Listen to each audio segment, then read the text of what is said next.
ಪಾಂಡವರು ಮಹಾಭಾರತದ ಮಹಾಕಾವ್ಯದ ಪ್ರಮುಖ ಪಾತ್ರಗಳಾದ ಯುಧಿಷ್ಠಿರ, ಭೀಮ, ಅರ್ಜುನ, ನಕುಲ ಮತ್ತು ಸಹದೇವ ಎಂಬ 5 ಸಹೋದರರನ್ನು ಉಲ್ಲೇಖಿಸಲಾಗಿದೆ. ಅವರನ್ನು ಕುರು ರಾಜ ಪಾಂಡುವಿನ ಪುತ್ರರೆಂದು ಪರಿಗಣಿಸಲಾಗುತ್ತಿತ್ತು. ಆದರೆ ಪಾಂಡುವಿನ ಮಕ್ಕಳನ್ನು ಹೊಂದಲು ಅಸಮರ್ಥತೆಯಿಂದಾಗಿ ಕುಂತಿಮಾದ್ರಿಯರು ಬೇರೆ ಬೇರೆ ದೇವರುಗಳಿಂದ ಪಾಂಡವರನ್ನು ಪಡೆದರು. ಪಾಂಡವರು ದ್ರೌಪದಿ ಎಂಬ ಹೆಂಡತಿಯನ್ನು ಹಂಚಿಕೊಂಡರು. ಪಾಂಡವರು ತಮ್ಮ ಸೋದರ ಸಂಬಂಧಿಗಳಾದ ಕೌರವರ ವಿರುದ್ಧ ದುರ್ಯೋಧನ ಮತ್ತು ಆತನ ಸಹೋದರರು ಯುದ್ಧ ಮಾಡಿದರು. ಇದನ್ನು ಕುರುಕ್ಷೇತ್ರ ಯುದ್ಧ ಎಂದು ಕರೆಯಲಾಯಿತು. ಯುದ್ಧದಲ್ಲಿ ಪಾಂಡವರು ಗೆದ್ದರು ಮತ್ತು ಕೌರವರು ಸೋತರು. ಪಾಂಡವರನ್ನು ಕುರು ರಾಜ ಪಾಂಡು ಮತ್ತು ಕುಂತಿಯವರ ಪುತ್ರರೆಂದು ಪರಿಗಣಿಸಲಾಗುತ್ತಿತ್ತು.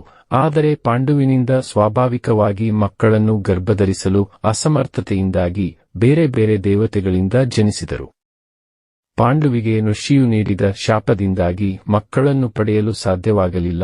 ಆದ್ದರಿಂದ ಪಾಂಡವರು ಕುಂತಿಗೆ ನೀಡಿದ ಮಂತ್ರವನ್ನು ವರದಾನವಾಗಿ ಬಳಸಿ ಜನಿಸಿದರು. ಯುಧಿಷ್ಠಿರನು ಧರ್ಮ ಮತ್ತು ಸಾವಿನ ದೇವರು ಯಮ, ಗಾಳಿ ಮತ್ತು ಶಕ್ತಿಯ ದೇವರು ವಾಯುವಿನಿಂದ ಭೀಮ, ಬೆಳಕಿನ ದೇವರು ಮತ್ತು ದೇವತೆಗಳ ರಾಜನಾದ ಇಂದ್ರನಿಂದ ಅರ್ಜುನ ಮತ್ತು ನಕುಲ ಮತ್ತು ಸಹದೇವರು ಅಶ್ವಿನಿ ದೇವತೆಗಳಿಂದ ಜನಿಸಿದರು. ಹೆಚ್ಚುವರಿಯಾಗಿ ಕುಂತಿ ಕರ್ಣನನ್ನು ತನ್ನ ಮೊದಲ ಮಗುವಾಗಿ ಜನ್ಮ ನೀಡಿದಳು. ಅವನಿಗೆ ಸೂರ್ಯದೇವನು ತಂದೆಯಾದನು. ಕುಂತಿಯು ವರನ ಸಿಂಧುತ್ವವನ್ನು ಪರೀಕ್ಷಿಸುವಾಗ ಮದುವೆಗೆ ಮುಂಚೆ ಕರ್ಣನನ್ನು ಗರ್ಭಧರಿಸಿದಳು ಮತ್ತು ವಿವಾಹದ ಮೊದಲೇ ಹುಟ್ಟಿದ ಕಾರಣ ಕರ್ಣನನ್ನು ಕೈಬಿಟ್ಟಳು. ಇದು ಕುರುಕ್ಷೇತ್ರ ಯುದ್ಧದ ಸಮಯದಲ್ಲಿ ಮತ್ತಷ್ಟು ಸಂಘರ್ಷವನ್ನು ಸೃಷ್ಟಿಸಿತು, ಏಕೆಂದರೆ ಕರ್ಣನು ನಂತರ ಪಾಂಡವರ ವಿರುದ್ಧ ಕೌರವರ ಸೈನ್ಯವನ್ನು ಮುನ್ನಡೆಸಿದನು. ಧೃತರಾಷ್ಟ್ರನ ಆಜ್ಞೆಯಿಂದಾಗಿ ಪಾಂಡವರನ್ನು ಗಡೀಪಾರು ಮಾಡಲಾಯಿತು. ಅವರನ್ನು ಬರಡು ಭೂಮಿಗೆ ಓಡಿಸಲಾಯಿತು, ಆದರೆ ಅವರು ಅದನ್ನು ಭವ್ಯವಾದ ಇಂದ್ರಪ್ರಸ್ಥ ನಗರವಾಗಿ ಪರಿವರ್ತಿಸಿದರು.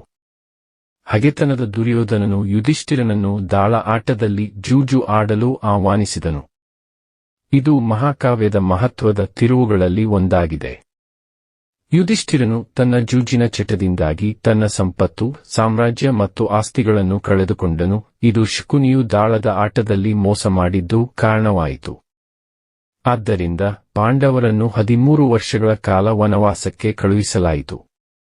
12 ವರ್ಷಗಳ ವನವಾಸವನ್ನು ಕಳೆದ ನಂತರ ಅವರು ಮತ್ಸ್ಯ ಸಾಮ್ರಾಜ್ಯದಲ್ಲಿ ಅಜ್ಞಾತವಾಸದಲ್ಲಿ ವಾಸಿಸುತ್ತಿದ್ದರು.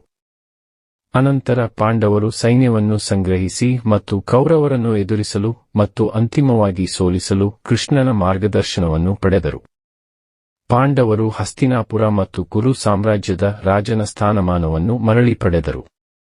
ಆದಾಗ್ಯೂ ಕುರುಕ್ಷೇತ್ರ ಯುದ್ಧದ ಸಮಯದಲ್ಲಿ ಅವರು ಮಾಡಿದ ತ್ಯಾಗದಿಂದಾಗಿ ಮತ್ತು ತಮ್ಮ ಅಂತಿಮ ತಪಸ್ಸನ್ನು ಬಳಸಿಕೊಳ್ಳುವ ಮೂಲಕ ಮತ್ತು ಅಂತಿಮವಾಗಿ ಹಿಮಾಲಯಕ್ಕೆ ನಡೆದರು. ಪಾಂಡವರು ಮಹಾಭಾರತದಲ್ಲಿ ಕಂಡುಬರುವ ಪಾತ್ರಗಳು. ಪಾಂಡು ಹಾಗೂ ಕುಂತಿಮಾದ್ರಿಯರ ಮಕ್ಕಳು ಪಾಂಡುವಿನ ಮಕ್ಕಳಾದ್ದರಿಂದ ಪಾಂಡವರೆಂದು ಕರೆಯಲ್ಪಟ್ಟರು. ಪಾಂಡವರು 5 ಜನ. 5 ಜನಕ್ಕೂ ಒಬ್ಬಳೇ ಪತ್ನಿ ದ್ರೌಪದಿ.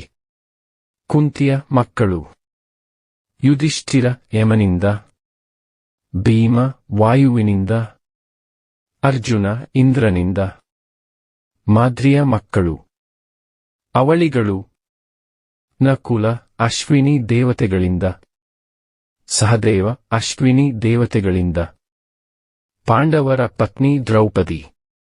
ಮಹಾಭಾರತದ ಕಥೆಯಂತೆ ಪಾಂಡವರು ಮತ್ತು ಅವರ ದಾಯಾದಿಗಳಾದ ಕೌರವರ ನಡುವೆ ಹಸ್ತಿನಾಪುರದ ಸಿಂಹಾಸನದ ಬಗೆಗಿನ ವಿವಾದ ಏಳುತ್ತದೆ.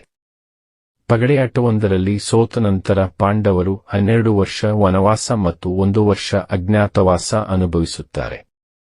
ಇದರ ನಂತರ ರಾಜ್ಯದ ತಮ್ಮ ಹಕ್ಕನ್ನು ಪಡೆಯಲು ಕುರುಕ್ಷೇತ್ರ ಯುದ್ಧ ಆರಂಭವಾಗಿ ಕೊನೆಗೆ ಕೃಷ್ಣನ ಸಹಾಯದಿಂದ ಪಾಂಡವರು ಗೆಲ್ಲುತ್ತಾರೆ.